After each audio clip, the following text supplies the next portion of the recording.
Sono firme importanti che mostrano la necessità di una cittadinanza, di una popolazione di essere tutelata nella propria salute.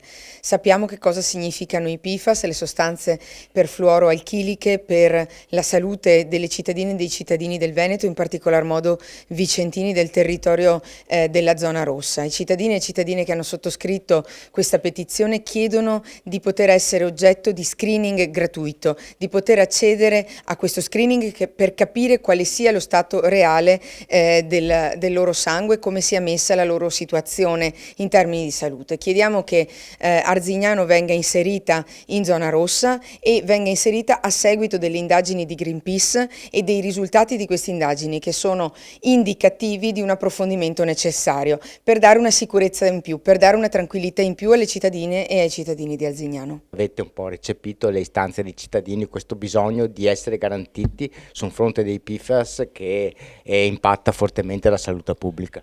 Sì, la necessità di dare una risposta ai nostri cittadini che hanno bisogno di sapere le cose come effettivamente stanno. 755 firme per chiedere cosa?